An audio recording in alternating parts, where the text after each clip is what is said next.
And I am super excited to be with this incredible woman. She is from our, when Amber and I first attended National Convention in 2009 in Phoenix, Arizona, she was one of the first people on the stage being honored as a brand new presidential director. And so I'm grateful for this opportunity. So 2009 was your first? Correct. 6 years. 7 years. 7 years. Congratulations. Thanks. This is your anniversary. Yeah, anniversary. Okay, so we're going to be talking about follow-up and referrals today. How many of you guys have ever asked yourself this question or asked your business coach, like, oh man, I just want people to come to me? Expected it. You expected it. How many of you guys, about a week after you bought your coaching kit, opened up this big, beautiful box and were like, where's the clients? Right? Or how many of you have had a coach ask you that? Well, they don't come in the box, but they come as part of your life, right? So I want to start, how many of you guys have been involved in the boot camps? Great numbers. Yeah, this is what I usually see. The people who are involved in boot camps are the same people that show up for convention, because they're the people who are all in, right? So I want to just go through Terry Miller read this on the first week of boot camp, and I want to read it back to you. If I apply what I'm about to learn, I'm creating a life of balance, security, and financial freedom in 1 to 3 years. However, I understand it will take rolling up my sleeves and working on purpose to make this happen. How many of you guys would like lives like the people who are in this picture? Yeah. I promise you, you do. You know what? What I see in these people that I've come to know and love over the years, and Whitney was one of the first people we fell in love with 7 years ago, because she stood up there and she told her story from stage, and how she said, you know what, it's taken a long time. It's taken 7 years to go presidential, to become a presidential director. And I was like, 7 years? That's not that long. Like, I was in my previous occupation for 10 years, and it felt like a long time, because I hated it, right? Every single day of my life, I was like, oh my gosh, what am I doing? I'm not contributing to the world. I was living a life of silent misery, and then I hear someone like Whitney get up and inspire me, and I wanted to become like she and Greg and the other people in this that are in this picture, be part of the business alacrity team. What I've found in becoming good friends with these people is these people don't allow their reasons to become their excuses. And what that means to me is when I first started in this business, I was like, I want this for my wife, I want this for my kids, I want this so that we can spend, and the first thing that I found myself doing was, well, I've got a thing with my kids. I can't make that call. I can't do this, I can't do this because of my kids and stuff. And it was because I could do it. I had fear, I had all kinds of things like this. So set those things aside. Be willing to roll up your sleeves. That 1 to 3 years, that was part of the boot camp thing. Amber turned to me when Whitney was on stage 7 years ago, and she said, we're sticking with this if it takes us 10 years to go presidential. And it wasn't about because it wasn't about the rank to us. The rank came, but we wanted to help thousands and thousands of people, and we wanted to build a big equity business because money was important to us. Not so we could buy a bunch of stuff and live out loud like the world likes to live with money, but so that we could, because, and this is what I found, is money changes you in one huge way. It takes away huge stresses in your life so you can actually focus on what matters most, and that's the relationships. And it was even my relationship with my wife that I loved more than anybody. in this world, and I love her more now than I did 7 years ago because of K-Shape for Life. So connect with people. We're here to talk about how to get referrals. That is our topic for today. And one of our leadership habits of health is to connect authentically and cultivate trust, right? So when we're coaching people, it's not, like Jared said, we're not doing the surface stuff, we're getting really deep. We want to ask them questions that are important. Like, how many kids do you have? How many kids do you have, Jared? 3. 3. I'd want to remember that if I was going to have a relationship with you, right? So I need to make sure I took notes. So our main goal when we're coaching people, the main result of getting a referral is connecting authentically and cultivating trust. Because if you trust someone, aren't you naturally likely to refer them? Don't you want to work with people you trust?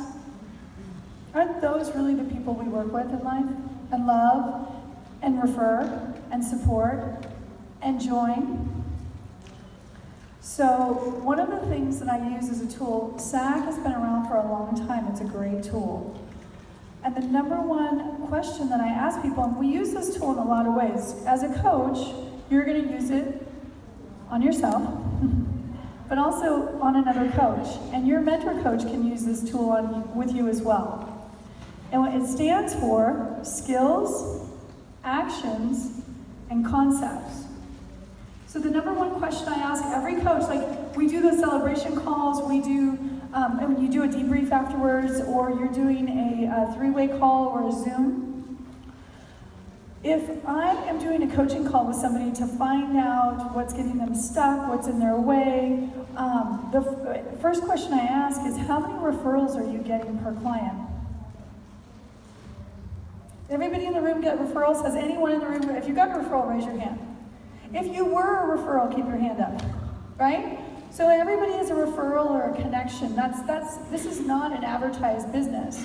This is if we do a quality job, building trust, cultivating that connection, the skills that we have that are necessary for us to get referrals are there. So if you tell me you get referrals, I can check that off. Clearly you know how to ask for referrals, you're taking the action, you're asking for those referrals, and you have the skills to cultivate trust.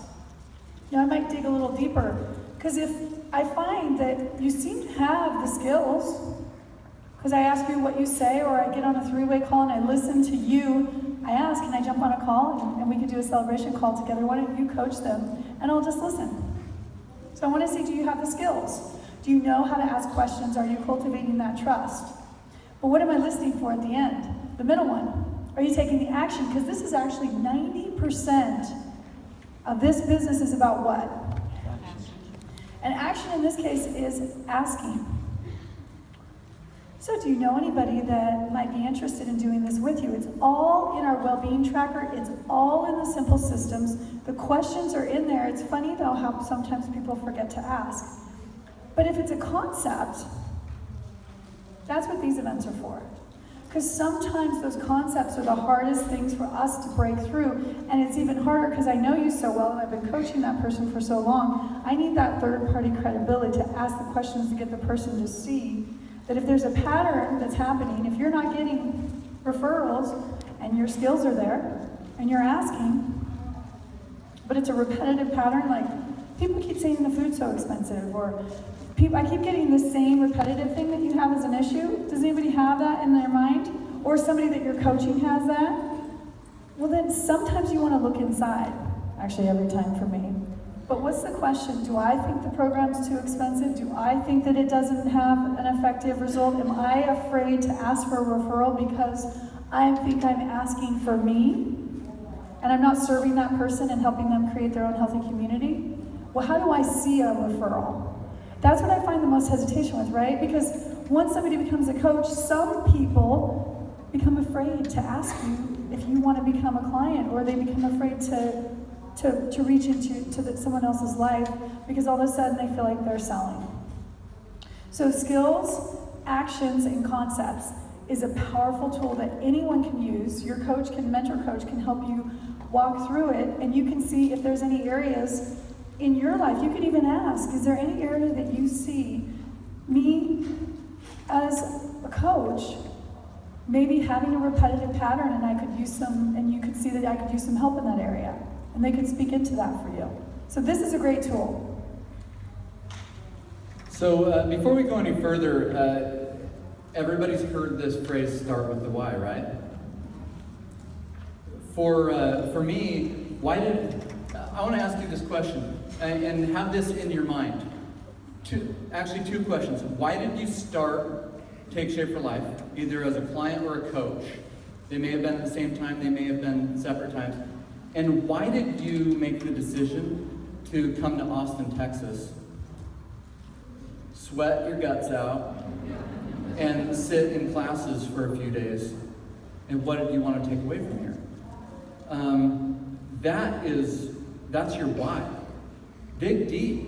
When we first started Take Shape for Life a little over 7 years ago, my why was because I was hurting personally. I was struggling. I was living a life of silent misery. I looked at my wife, my 3 beautiful kids, and I'm like, why are you unhappy? You ungrateful person, right? Look at what you have around you. Because I grew up in a home, in church, all these areas that say you just need to be grateful for what you have. But you can be grateful and still want more. I think gratitude, wanting more, shows your gratitude. And so I came to National Convention in 2009, and I saw incredible people. And I got more in tune with my why. 7 years ago, I was the man sitting in a bathroom in a Walmart because my world was collapsing around me. And we had $27 in our bank account. And I got up and dusted myself off, and I said, I'll never be in this situation again. I've never gone back to that Walmart, by the way. I've got in different ones. But now today, I don't do what I do now because of the pain that I felt then or anything. The reason I do, my why now, is because I know that there's somebody else sitting on a toilet somewhere or some other place to sit and cry, that they're feeling pain, and I know I have something that will help them create the life that they want. I'm not afraid to talk to anybody about what we do because that why is so powerful in me, and I grab hold of that every single day that I wake up, and that's what energizes me for each new day.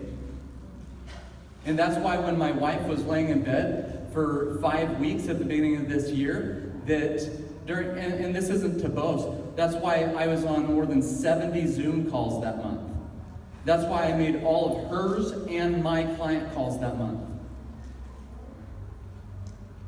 And I was more energized in the month of January than I've ever been in this business. I felt like I didn't need sleep. So attach with your why and know what that is, and everything else will fall into place. Okay, so we want to find out from you all. We're going to do a quick little exercise. We've been practicing doing facilitating learning, and experiential learning is what we're finding is one of the most powerful ways for people to integrate how they feel and what they want to experience. And we're going to ask you to participate. We're going to give you a 2-minute exercise. What we'd like you to do is just turn to the group around you. It could be 3-4 people, it could be more. You don't have to get up and move if it's not easy to get together, but make sure you're in a group. We're going to give you 2 minutes, and we want you to think about these questions before we keep moving. Because isn't it a mindset in a lot of what we're doing? How you view the world, what you think about, what creates your reality? Do you agree with that? So we want to find out what you're all thinking. So we're going to have you get into groups, and then we're going to ask you to share. You're going to be a little bit part of this discussion so we can get clarity on what do you think? How do people that are your clients, how do they benefit from the referrals that they give you? How do they benefit? How will your client benefit if you help them help their friends get on program? Question 1. Question 2, how does it benefit you? How do you